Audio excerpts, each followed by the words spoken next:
भक्त वही है जो एक क्षण के लिए भी विभक्त नहीं होता, अर्थात जिसका चित्त ईश्वर में अखंड बना रहे, वह भक्त कहलाता है। एक गांव में एक निर्धन जुलाहा दंपति रहता था। जुलाहे का नाम सुंदर और उनकी पत्नी का नाम था लीला। दोनों पति पत्नी अत्यंत परिश्रमी थे। सारा दिन परिश्रम करते, सुंदर सुंदर कपड़े बनाते, किंतु उनको उनके बनाए वस्त्रों की अधिक कीमत नहीं मिल पाती थी। दोनों ही अत्यंत संतोषी स्वभाव के थे। जो मिलता उसी से संतुष्ट होकर एक टूटी फूटी झोपड़ी में रहकर अपना जीवन निर्वाह कर लेते थे। वह दोनों भगवान श्री कृष्ण के परम भक्त थे। दिन भर परिश्रम करने के बाद जो भी समय मिलता उसे दोनों भगवान के भजन कीर्तन में व्यतीत करते। सुंदर के पास एक तानपुरा और एक खड़ताल थी। जब दोनों मिलकर भजन गाते तो सुंदर तानपुरा बजाता और लीला खड़ताल। फिर दोनों भगवान के भजन में ऐसा खो जाते कि उनको अपनी भूख प्यास की चिंता भी नहीं रहती थी। यूं तो दोनों संतोषी स्वभाव के थे। अपनी दीनहीन अवस्था के लिए उन्होंने कभी भी भगवान को उलाहना नहीं दिया और अपने इसी जीवन में प्रसन्न थे। किंतु एक दुख उनको सदा कचोटता रहता। उनकी कोई संतान नहीं थी।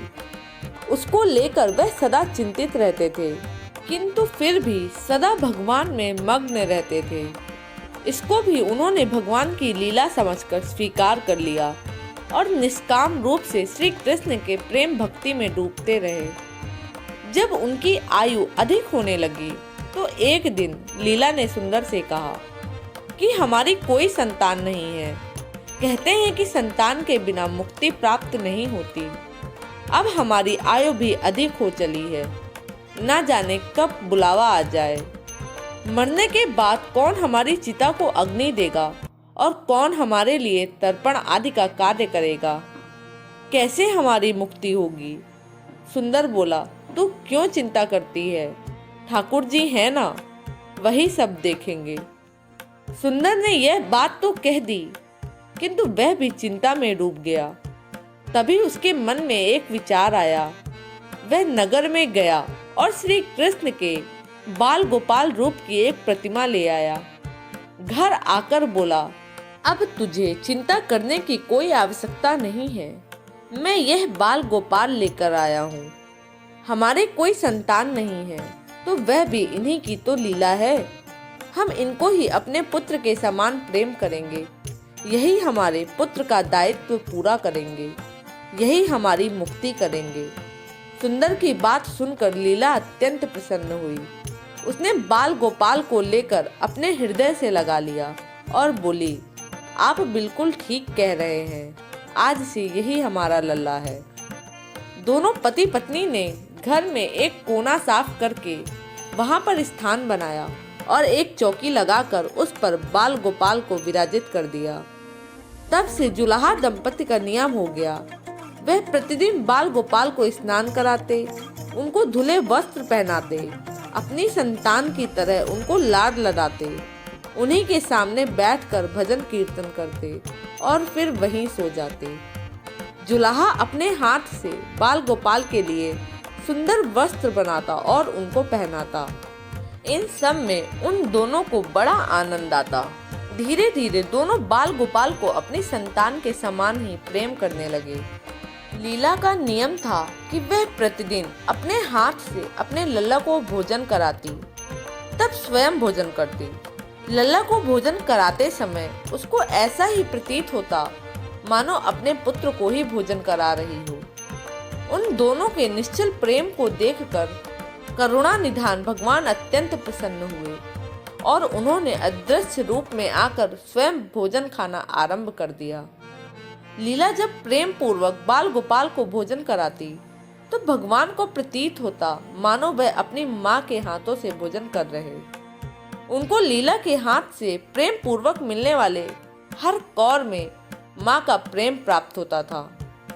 लीलाधारी भगवान श्री कृष्ण स्वयं माँ की उस प्रेम लीला के वशीभूत हो गए, किंतु लीला कभी नहीं जान पाई कि स्वयं बाल गोपाल उसके हाथ से भोजन करते हैं। एक दिन कार्य बहुत अधिक होने के कारण लीला बाल गोपाल को भोजन कराना ही भूल गई। गर्मी का समय था। भरी दोपहरी में दोनों पति पत्नी कार्य करते करते थक गए और बिना भोजन किए ही सो गए। उनको सोए हुए कुछ ही देर हुई थी कि उनको एक आवाज सुनाई दिया, माँ बाबा मुझे भूख लगी है। दोनों हड़बड़ा कर उठे, चारों ओर देखा, आवाज कहाँ से आई, किंतु कुछ दिखाई नहीं दिया। तभी लीला को स्मरण हुआ कि उसने अपने लल्ला को भोजन नहीं कराया। वह दौड़कर लल्ला के पास पहुंची तो देखा कि बाल गोपाल का मुंह कुम्हला गया है। इतना देखते ही दोनों पति पत्नी वहीं उनके चरणों में गिर पड़े। दोनों की आंखों से आंसुओं की धारा बह निकली। लीला तुरंत भोजन लेकर आई और ना जाने कैसा प्रेम उमड़ा कि लल्ला को उठाकर अपनी गोद में बैठा लिया और भोजन कराने लगी। दोनों पति पत्नी रोते जाते और लल्ला को भोजन कराते जाते, साथ ही बार बार उनसे अपने अपराध के लिए क्षमा मांगे जाते। ऐसा प्रबल प्रेम देखकर भगवान अत्यंत द्रवित हुए और अंतर्यामी भगवान श्रीहरि साक्षात रूप में प्रकट हो गए। भगवान ने अपने हाथों से अपने रोते हुए माता पिता की आंखों से आंसू पोंछे और बोले, प्रिय भक्त, मैं तुम्हारी भक्ति और प्रेम से अत्यंत प्रसन्न हूँ। तुम जो चाहो वर मांग लो, मैं तुम्हारी प्रत्येक इच्छा पूर्ण करूँगा। इतना सुनते ही दोनों भगवान के चरणों में गिर पड़े और बोले, दया निधान, आप हमसे प्रसन्न हैं और स्वयं हमारे सम्मुख उपस्थित हैं। हमारा जीवन धन्य हो गया। इससे अधिक और क्या चाहिए?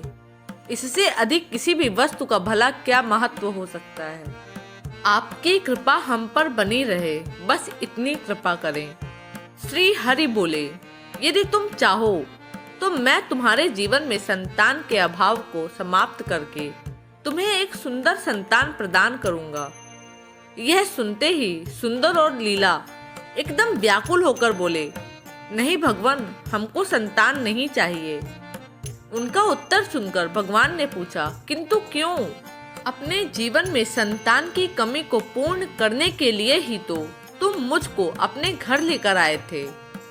यह सुनकर वह दोनों बोले, प्रभु, हमको भय है कि यदि हमको संतान प्राप्त हो गई तो हमारा मोह उस संतान के प्रति बढ़ जाएगा और तब हम आपकी सेवा नहीं कर पाएंगे। उनका प्रेम और भक्ति से भरा उत्तर सुनकर भगवान करुणा से भर उठे।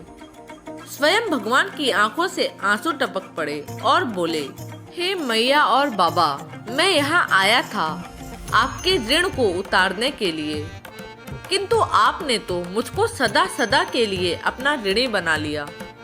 मैं आपके प्रेम का यह ऋण कभी नहीं उतार पाऊंगा। मैं सदा सदा तुम दोनों का ऋणी रहूंगा। मैं तुम्हारे प्रेम से अत्यंत प्रसन्न हूँ। तुमने अपने निर्मल प्रेम से मुझको भी अपने बंधन में बांध लिया है। मैं तुमको वचन देता हूँ कि आज से मैं तुम्हारे पुत्र के रूप में तुम्हारे समस्त कार्य पूर्ण करूँगा। तुमको कभी संतान का अभाव नहीं होने दूंगा। मेरा वचन कभी असत्य नहीं होता। ऐसा कहकर भक्त वत्सल भगवान बाल गोपाल की प्रतिमा में विलीन हो गए। उस दिन से सुंदर और लीला का जीवन बिल्कुल ही बदल गया। उन्होंने सारा काम धंधा छोड़ दिया और सारा दिन बाल गोपाल के भजन कीर्तन और उनकी सेवा में व्यतीत करने लगे। उनको न भूख सताती थी, न प्यास लगती थी। सभी प्रकार की इच्छाओं का उन्होंने पूर्ण रूप से त्याग कर दिया। सुंदर कभी कोई कार्य करता तो केवल अपने बाल गोपाल के लिए सुंदर सुंदर वस्त्र बनाने का। उनके सामने जब भी कोई परेशानी आती, बाल गोपाल तुरंत ही एक बालक के रूप में उपस्थित हो जाते और उनके समस्त कार्य पूर्ण करते। वह दंपति और बालक गांव भर में चर्चा का विषय बन गए, किंतु गांव में कोई भी यह नहीं जान पाया कि वह बालक कौन है, कहां से आता है और कहां चला जाता है। धीरे धीरे समय बीतने लगा। जुलाहा दंपति बूढ़े हो गए, किंतु भगवान की कृपा उन पर बनी रही। अब दोनों की आयु पूर्ण होने का समय आ चला था। भगवत प्रेरणा से उनको यह ज्ञात हो गया कि अब उनका समय पूरा होने वाला है। एक दिन दोनों ने भगवान को पुकारा। ठाकुर जी तुरंत प्रकट हो गए और उनसे उनकी इच्छा जाननी चाहिए। दोनों भक्त दंपति भगवान के चरणों में प्रणाम करके बोले, हे नाथ, हमने अपने पूरे जीवन में आपसे कभी कुछ नहीं मांगा। अब जीवन का अंतिम समय आ गया है, इसलिए आपसे कुछ मांगना चाहते हैं। भगवान बोले, निसंकोच अपनी कोई भी इच्छा कहो, मैं वचन देता हूँ कि तुम्हारी प्रत्येक इच्छा को पूर्ण करूंगा। तब बाल गोपाल के अगाध प्रेम में डूबे वो वृद्ध दंपति बोले, हे नाथ, हमने अपने पुत्र के रूप में आपको देखा और आपकी सेवा की। आपने भी पुत्र के समान ही हमारी सेवा करी। अब वह समय आ गया है जिसके लिए कोई भी माता पिता पुत्र की कामना करते हैं। हे दीन बंधु, हमारी इच्छा है कि हम दोनों पति पत्नी के प्राण एक साथ निकलें। और हे दया निधान, जिस प्रकार एक पुत्र अपने माता पिता की अंतिम क्रिया करता है और उनको मुक्ति प्रदान करता है, उसी प्रकार हे परमेश्वर, हमारी अंतिम क्रिया आप अपने हाथों से करें और हमको मुक्ति प्रदान करें। श्री हरि ने दोनों को उनकी इच्छा पूर्ण करने का वचन दिया और बाल गोपाल के विग्रह में विलीन हो गए। अंत में वह दिन आ पहुंचा जब प्रत्येक जीव को यह शरीर छोड़ना पड़ता है।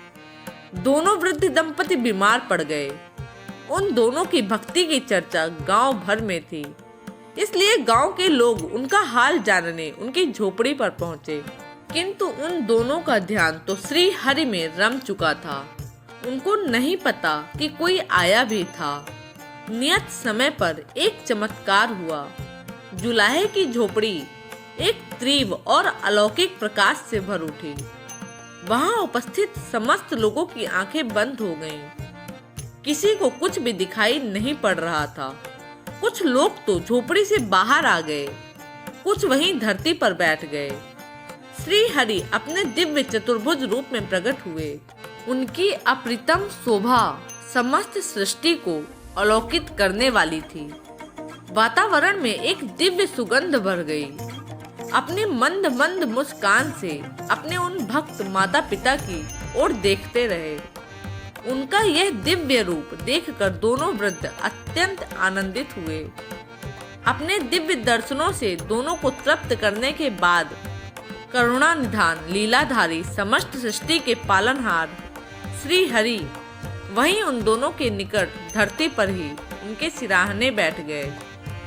भगवान ने उन दोनों भक्तों का सर अपनी गोद में रखा, उनकी शीश पर प्रेम पूर्वक अपना हाथ रखा। तत्पश्चात अपने हाथों से उनके नेत्र बंद कर दिए। तत्काल ही दोनों के प्राण निकलकर श्री हरि में विलीन हो गए। पंचभूतों से बना शरीर पंचभूतों में विलीन हो गया। कुछ समय बाद जब वह दिव्य प्रकाश का लोप हुआ तो सभी उपस्थित ग्रामीणों ने देखा कि वहां ना तो सुंदर था और ना ही लीला और ना ही बाल गोपाल थे। शेष था तो मात्र कुछ पुष्प जो धरती पर पड़े थे और एक दिव्य सुगंध जो वातावरण में चारों ओर फैली थी। विस्मित ग्रामीणों ने श्रद्धा से उस धरती को नमन किया। उन पुष्पों को उठाकर शीश से लगाया तथा सुंदर और लीला की भक्ति और गोविंद के नाम का गुणगान करते हुए चल दिए उन पुष्पों को श्री गंगा जी में विसर्जित करने के लिए। दोस्तों, उम्मीद करती हूँ कि आपको यह कहानी अच्छी लगी होगी। आपको यह कहानी कैसी लगी नीचे कमेंट बॉक्स में कमेंट करके जरूर बताइएगा। धन्यवाद।